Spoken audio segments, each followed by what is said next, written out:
Olá, pessoal. Mais uma vez, nós estamos aqui no canal Israel no Caminho para fazer um estudo e uma discussão de uma paraxá. E a gente gosta muito de ter vocês como audiência, agradece muito a audiência de vocês. E eu sou Alexandre Srabotnia, que estamos aqui com uma pessoa muito querida, que é o Fernando Fleischmann. Shabbat Shalom, Fernando. Shabbat Shalom, Ale. Prazer estar aqui com você. Prazer estar com todos vocês do Israel no Caminho. É uma alegria enorme estar aqui de novo. Muito bom mesmo, é muito bom mesmo. Essa paraxá é uma paraxá especial, na verdade, é uma paraxá de Pêssego, onde o Pêssego dessa vez está acontecendo mais adiante, porque desta vez a gente tem 13 meses, né? Então ele está acontecendo mais adiante. Mas o que importa é que a gente tem que entender o que o nosso Deus eterno quer falar com a gente, né? Então, as passagens que a gente andou estudando um pouquinho é Êxodo 12, de 1 a 14, Isaías 53, de 4 a 7, essa é uma profecia fantástica, Hebreus 9, do 11 ao 28, e tem vários salmos que ajudam a gente também, os salmos 113 a 118, que são chamados de Halel. Eles têm muita informação para a gente. Vamos falar um pouquinho da passagem de Êxodo, de Shemot 12. Eu vou ler um trecho, uma parte disso, né? E Uhum. claro que o Shemot é exatamente a saída do povo, a libertação do povo. É um sinal de libertação, saindo da escravidão de tanto tempo no Egito. E, e é o Senhor conversando com o povo e conversando com Moisés, principalmente com Moisés, porque o povo até que falou assim: olha, é melhor você fala com Deus e aí você fala para a gente o que Deus fala, e até falaram que iam fazer tudo direitinho. Então, vamos ler um pouquinho o Shemo 12. Versículo 1 diz assim: O Senhor disse a Moisés e a Arão no Egito, no próprio Egito: Este deverá ser o primeiro mês do ano para vocês. Primeira vez que Deus estabelece um primeiro mês do ano. Diga a toda a comunidade de Israel que no 10º dia deste mês, todo homem deverá separar um cordeiro ou um cabrito para a sua família, um para cada casa. Se a família fosse pequena, ele convidava vizinhos para participarem desse evento. O animal escolhido será macho de 1 ano sem defeito, pureza. Deus gosta de pureza, Deus não gosta de coisas erradas, de defeitos. A gente está cheio de defeitos, eu sou. E pode ser cordeiro ou cabrito. Guardem-no até o 14º dia do mês, quando toda a comunidade de Israel irá sacrificá-lo ao pôr do sol. Passem então um pouco do sangue nas laterais e nas vigas superiores das portas das casas, nas quais vocês comerão um animal. Você consegue imaginar? Quer dizer, você, no 10º dia, você separa um cordeirinho de 1 ano, bonitinho, dentro da tua casa, as crianças brincando com esse cordeirinho. Aí no 14º dia, o que você faz? Deus fala assim: vai lá e sacrifica esse cordeiro. Mais do que isso, pega o sangue desse cordeiro e pinta os batentes, os umbrais das portas de vocês. É uma coisa chocante. Eu fico imaginando se Deus falasse isso para mim hoje. Eu acho que até o Fernando também deve pensar assim, que a gente ia ficar parado pensando. Mas Deus falou, e quer saber de uma coisa? O pessoal obedeceu. O pessoal obedeceu, porque o que que aconteceu? Esse sangue, ele tinha um significado importante nessa história. Se vocês lembram, o povo do Egito já tinha sofrido 9 diferentes pragas, maravilhas, milagres, chame do jeito que você quiser. E dessa vez era a praga onde Deus falou assim: eu vou matar todo o primogênito. E a maneira de Deus proteger o povo dele, a maneira de Deus dizer: olha, você que acredita em mim, eu vou te proteger se você fizer isso. Você pega esse cordeiro imaculado, você sacrifica ele, você coloca sobre os umbrais das portas batentes, a parte de cima, pinta com sangue, e esse sangue vai ser um sinal onde eu vou passar por cima da sua casa. A sua casa não vai ser julgada naquele momento. É o povo do Egito que não acredita em mim, todo aquele que não acredita em mim vai ser julgado e vai perder o primogênito. Fernando, troço complicado isso, né? Nosso Deus às vezes fala com a gente algumas coisas e a gente fica assim, ah, será que eu faço? Será que eu não faço?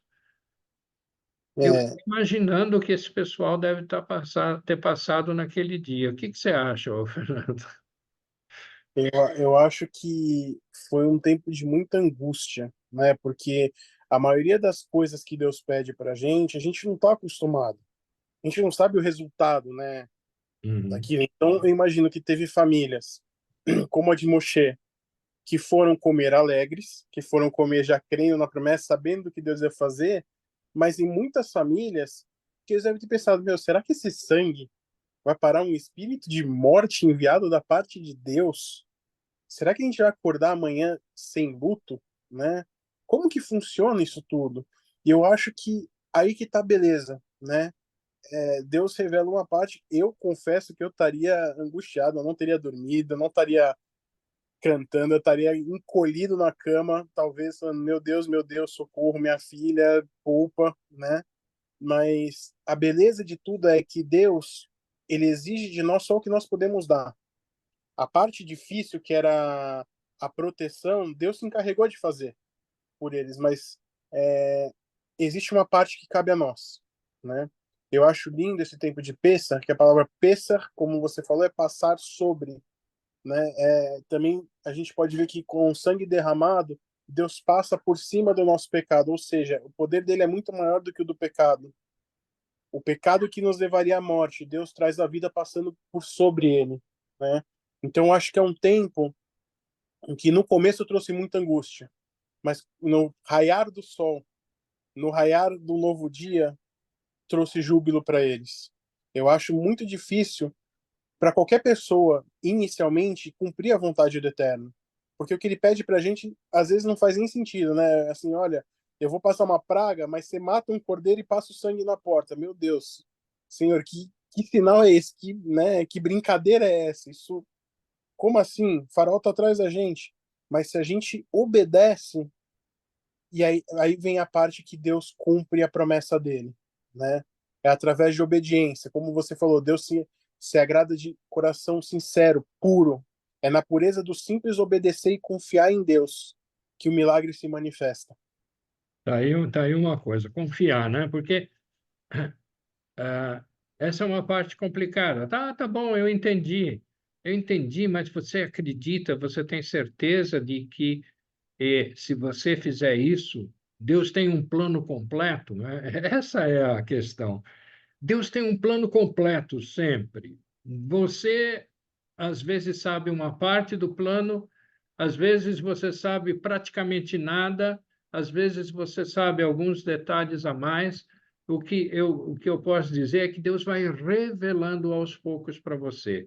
Ele contou nesse momento o que era essencial para eles, né? Separe o cordeiro, ma- fica com ele 4 dias, mata ele e pinta com o sangue do cordeiro os umbrais das portas.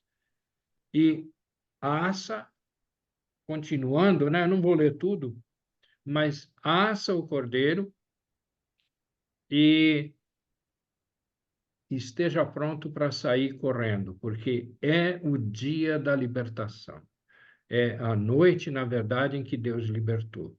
E ele fez o povo sair às pressas, como ele tinha falado. O povo do Egito estava todo chorando, diz ali que não havia casa egípcia que não tivesse um primogênito morto. É impressionante, você fica imaginando que coisa tremenda que foi isso. O, Tudo que o povo jamais houve antes, né?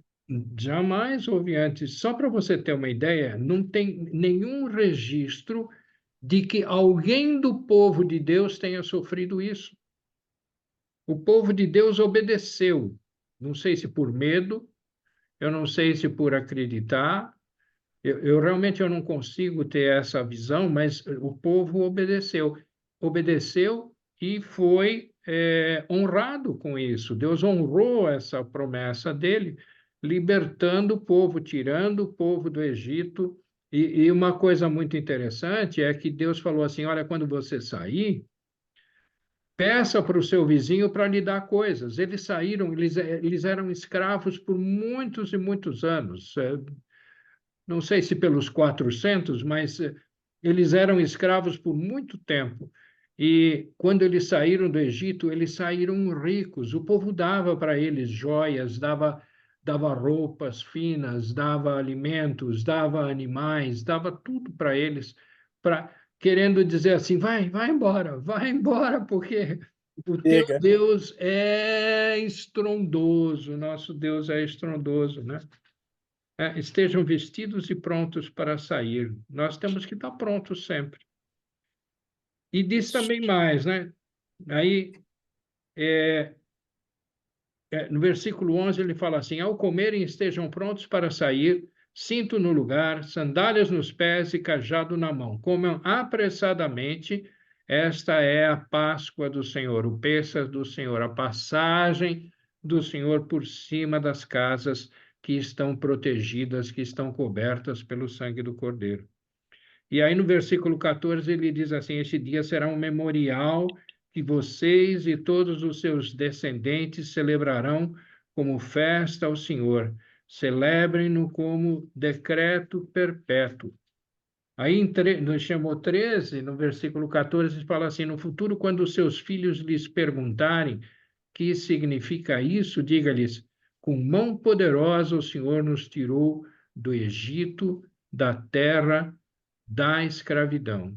Quando o faraó resistiu e recusou deixar-nos sair, o Senhor matou todos os primogênitos do Egito, tanto os de homens como os de animais.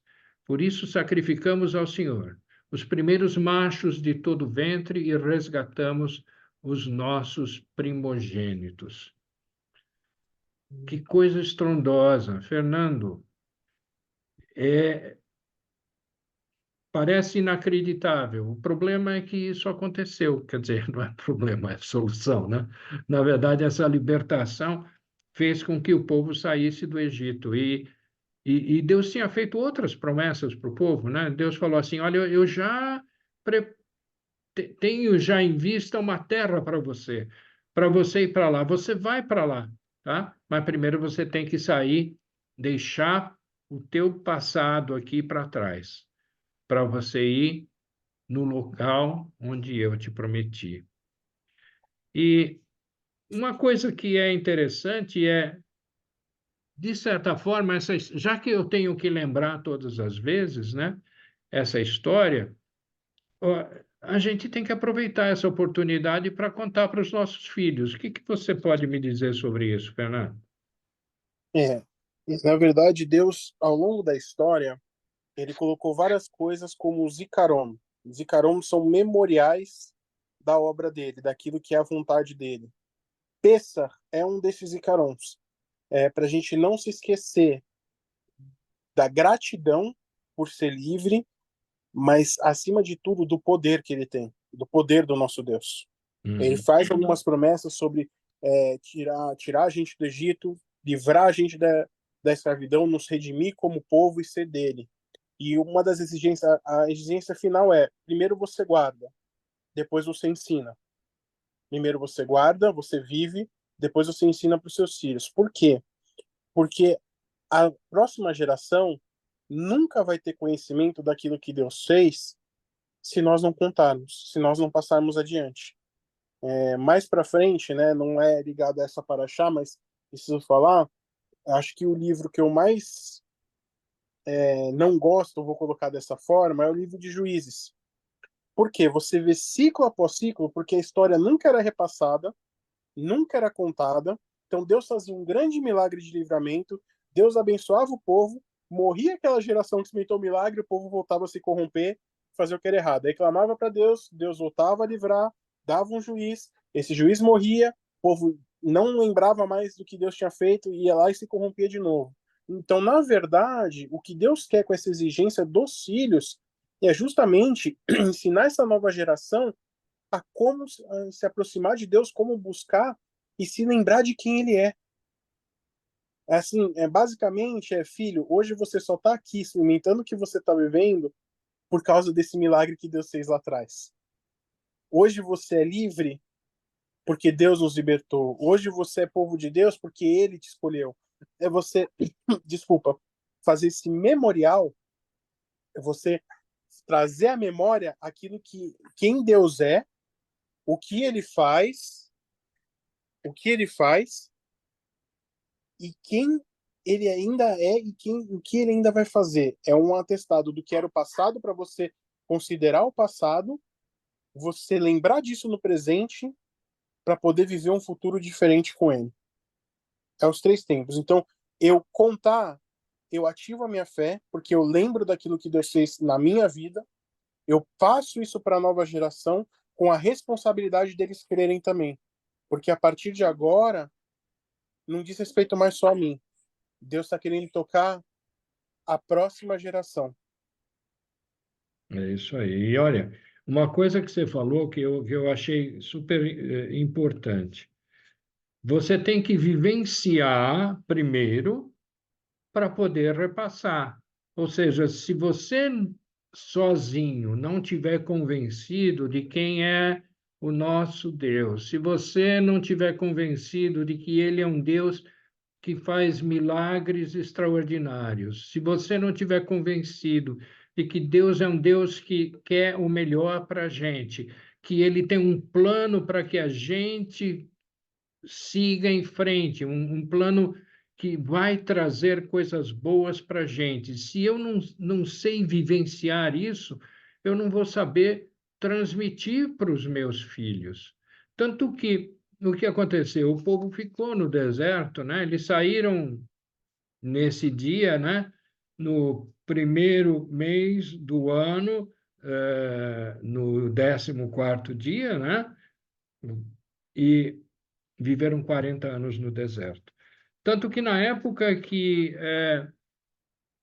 eles iam finalmente conquistar a Terra Prometida, o Moisés, que ainda vivia naquele tempo, ele falou para eles, ele lembrou a nova geração, aquela geração que eram dos filhos das pessoas que fizeram a travessia, foram libertados do Egito, e que nenhuma delas, a não ser duas pessoas, uma que era o Caleb e outro que era o Josué, entraram na terra prometida porque eles não acreditavam, não obedeciam a Deus. Só esses dois que entraram.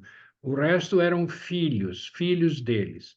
E então Moisés, digamos assim, no seu último ato, ele fez o quê? Ele fez com que as pessoas, essa nova geração, soubesse o que Deus tinha falado para eles e que eles precisavam obedecer. Falar da unicidade de Deus, falar do poder de Deus e falar que você tem que acreditar nele se você quer se dar bem e que você tem que transmitir para a nova geração, né? Lá em Deuteronômio 6, no versículo 7, ele fala: E as ensinarás a teus filhos, sentado, andando, a hora que você levantar, a hora que você for se deitar, toda vez que você tiver oportunidade, você tem que contar para os teus filhos quem é esse nosso Deus.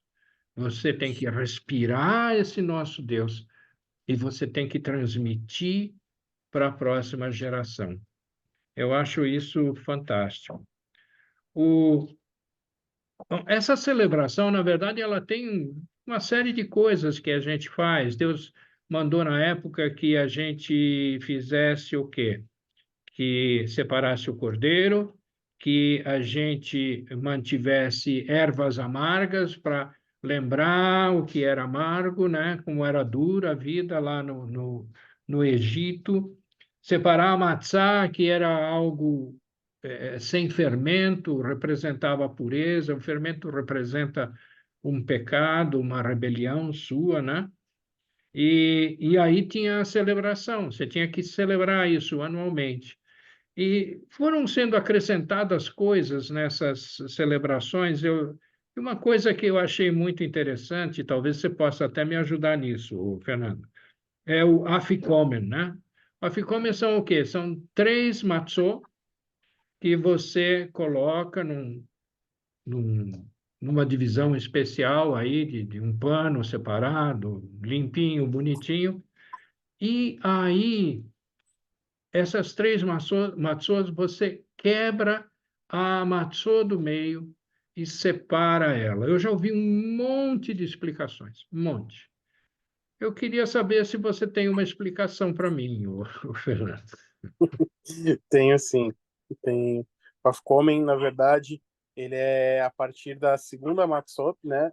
Tem 3 Matzot separadas, né? E a segunda nós partimos, embrulhamos e escondemos para as crianças acharem, né? Como uma Uhum. tradição seria uma sobremesa, né? Hum? Sobremesa é maravilhoso, né?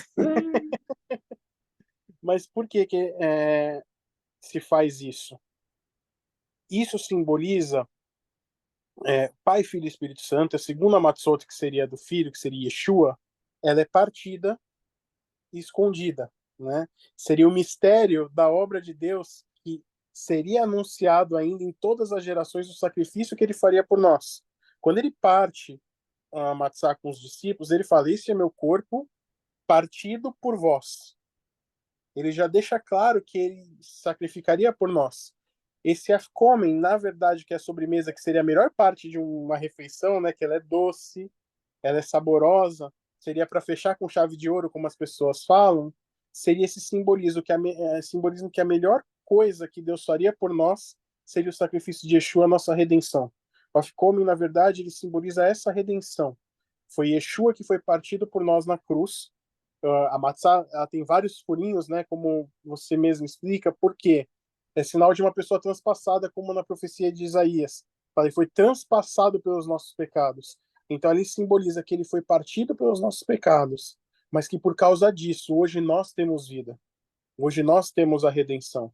Então, essa é a explicação, na verdade, do Afkomen, que foi passada para mim, né, e que eu creio que é esse simbolismo, esse zikaron, esse memorial do sacrifício de Yeshua por nós. E ele é a melhor parte de Deus. O melhor de Deus, existem louvores que falam, não, o melhor de Deus está por vir. Não, não está por vir, já veio. É Yeshua, a obra que ele fez por nós no madeiro para que nós tivéssemos a redenção. É esse simbolismo do Afkomen.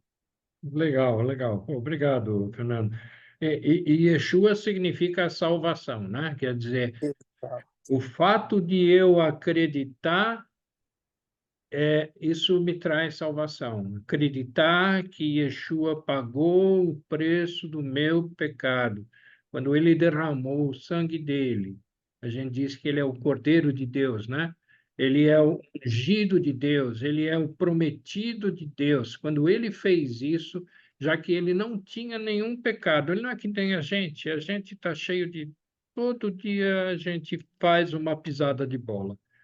Sim, Às vezes pior, às vezes melhor, a gente tem que melhorar, né? Tá certo? Melhoria contínua. Então, era 30 pisadas de bola por dia, e aí você melhora para 25 e assim por diante. A ideia é chegar no zero, né? Tá certo? Mas é impressionante. E a profecia de Isaías, se você sobre o ungido de Deus, sobre o Messias de Israel, ela foi feita 700 anos antes da vinda de Yeshua. sim, 700 anos antes da vida de Yeshua. Como é que ele poderia ver? É a visão que Deus deu para ele. Deus deu para ele essa visão.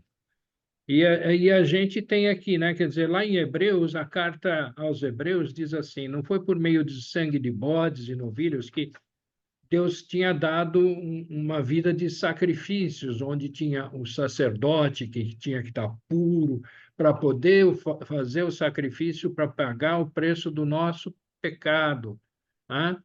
E ele tinha que repetir isso, porque a gente continuava repetindo e tinha que repetir isso. Devia ser cansativo, né? Matar um monte de boi, cabrito, cabra. Meu Deus, eu não queria ser sacerdote naquela época. Mas, ó, não por meio do sangue, Hebreus 9, 12, não por meio de sangue de bodes e novilhos, mas pelo seu próprio sangue. Ele entrou no Santo dos Santos. O Santo dos Santos é aquele trecho mais protegido do templo, né? Naquele ponto, Yeshua entrou de uma vez por todas e obteve a eterna redenção nossa. Pagou é, o preço de nosso pecado, Fernando. Eu queria. A gente pode falar algumas horas sobre isso, mas eu acho que o pessoal vai ficar bravo com a gente. Então, eu queria fazer uma oração. Será que você gostaria de fazer essa oração, agradecendo ao nosso eterno Deus essa, essa salvação e essa redenção que Ele deu para nós? com certeza, eu gostaria muito. Eu quero fazer só um último adendo para a gente, que você tocou num ponto muito importante sobre salvação, porque essa festa, ela representa salvação e redenção. Você sabe que são duas coisas diferentes, você ser salvo e você ser redimido, né? Yeshua, quando nós cremos nele e no nome dele, nós somos salvos. Mas quando eu vivo aquilo que ele ensinou, eu vivo esse sacrifício, eu vivo para seguir a Deus, diariamente eu sou redimido do meu pecado. O sangue de Yeshua na cruz redime a gente do pecado, ou seja, nos purifica, nos lava do pecado. Então não basta ser só uma vida de salvação. Uma vida de salvação não vai me levar para o céu, porque a salvação vem pela fé. Mas é como eu vivo a partir da salvação que eu herdo por crer em Cristo, por crer em Yeshua, que vai determinar se eu vivo com Deus realmente ou não. Yeshua libertou a gente, nos redimiu para que nós pudéssemos servir a Deus de todo o nosso coração, para que o pecado não tivesse mais poder sobre nós, e sim, através do sangue dele, a vida do eterno. E não, Então, não é merecimento nosso, a gente não é capaz exato, disso. É o sangue que ele derramou é que trouxe a redenção para nós. É isso. isso. E a capacitação da gente servir a ele, né? Porque agora não é que a gente nunca mais vai errar, como você falou, a gente peca todo dia. Mas hoje eu tenho o poder de escolher se eu quero viver para ele ou não, né? E buscar essa perfeição. A gente nunca vai ser perfeito, né? Aqui nessa terra, enquanto Yeshua não voltar, perfeição tá fora de cogitação. Mas a gente tem que buscar ser essa perfeição todo dia, ser a nossa melhor versão pro eterno. E ele conseguiu uma redenção a um alto preço para nós, né? E acho que a gente pode retribuir escolhendo a ele todo dia e vivendo para agradar e honrar ele todo dia, né? Verdade. Então vamos para a oração. Amém. Eterno Deus, Pai do nosso Senhor Yeshua, que presente precioso é Pêssar nas nossas vidas, Deus. Um tempo de salvação, mas um tempo de redenção, onde o Senhor nos redime do poder do pecado, das nossas falhas, dos nossos erros, e nos dá condição de nos relacionarmos contigo de novo, Deus. Obrigado porque Pêssar representa a liberdade, meu Pai, do corpo, da alma e do espírito. Uma liberdade que nós estávamos presos na morte e hoje nós temos vida através do seu sacrifício. Hoje, Pai, em Pêssar, nós queremos escolher o sangue do Cordeiro sobre as nossas vidas, a sua autoridade sobre as nossas vidas e sair de uma vida de escravidão para te servir de livre e espontânea vontade, Pai. Nós te agradecemos porque o Senhor escolheu a nós quando nós éramos seus inimigos, sem mérito, Pai. E o Senhor sacrificou o seu filho por nós. Pai, que esse sacrifício tome conta de nós agora e que nós possamos ter a consciência do preço pago por nós, e através disso vivermos para honrar o seu nome todos os dias da nossa vida. Pai, que Pêssar seja um marco de libertação, de quebra de amarras, de correntes, de cadeias, Pai, na vida de todos aqueles que estão assistindo e nas nossas, Pai. Marque um tempo de alegria, de saída da escravidão, de saída para o mundo, para a vida, para o seu reino, Pai. E que através desse portal que nós atravessamos hoje, nós possamos nos relacionar cada vez mais intimamente contigo e te honrar com as nossas atitudes, palavras e pensamentos, Deus. Obrigado por ser o Cordeiro perfeito, Yeshua, que nos lavou e nos remiu do nosso pecado, e que a nossa vida seja para glorificar o teu santo nome. Beshem Yeshua HaMashiach, em nome de Jesus Cristo nós oramos, o Mashiach prometido de Israel. Amém e amém. Amém, amém. Muito obrigado a todos vocês por estarem prestigiando a gente e aproveitem muito esse Pêssar, um momento de muita reflexão e de entendermos claramente quem é o nosso Salvador, o nosso Messias, o nosso Yeshua. Shabbat Shalom para todos. Até a próxima. Até a próxima.